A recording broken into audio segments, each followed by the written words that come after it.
Hello everyone, my name is Navya and I'm going to talk to you a little bit about trigonometry and right angle triangles. So let's get right into it. First, we'll start off with the Pythagoras theorem and let's talk a little bit about Pythagoras. So Pythagoras was a Greek mathematician who lived over 25 years ago.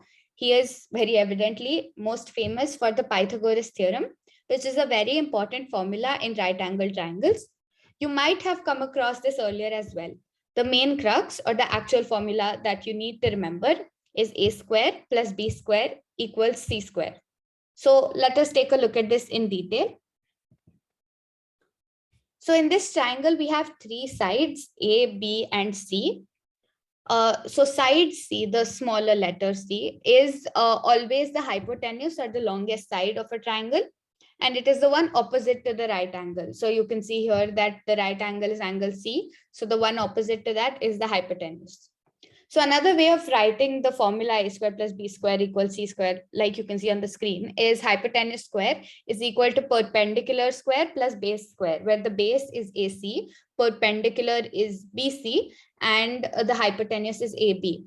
So in this triangle, AB square is equal to AC square plus BC square. So why use this formula? So using this, we can find out the third side of a right angle triangle easily. So if we're given side A and B, we can find side C. If we're given side C and B, we can find A. Any two we're given, we can find the third one easily by substituting the values into the formula. So let's take a look at an example. So in this case, A is equal to 15.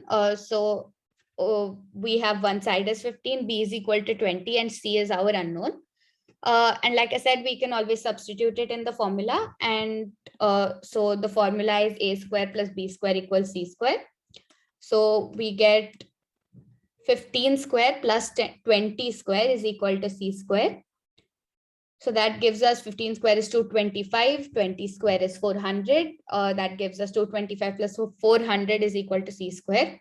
So C square is 625 and C is 25, and 25 because it's the square root of 625. So that is one way in which you can find the third side of a triangle of a right angle triangle using the Pythagoras theorem. So now we'll move on to sine, cos, tan. So the essential trigonometry part of it. An easy abbreviation to remember the formula for each of these is SOHCAHTOA, which I personally find very helpful, where S is sine, C is cos, T is tan, and O stands for opposite, H for hypotenuse, and A stands for adjacent. So essentially, if we expand that, that is sine is equal to opposite upon hypotenuse, cos is equal to adjacent upon hypotenuse, and tan is equal to opposite by adjacent.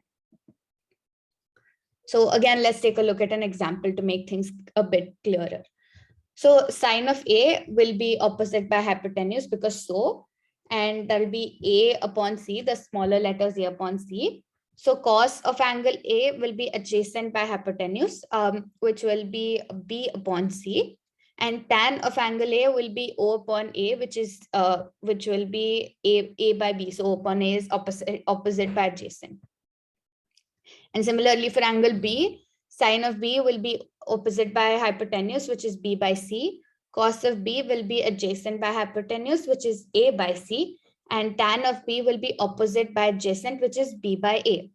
So again, using sine, cos, and tan, we can find the third side of any right angle triangle.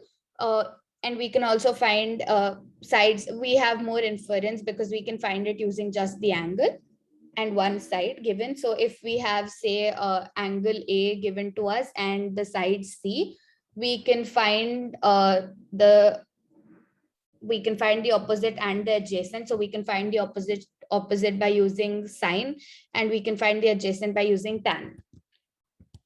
So yeah, that is the crux of trigonometry and right angle triangles and Pythagoras theorem. And I hope this helped you all. Thanks for watching.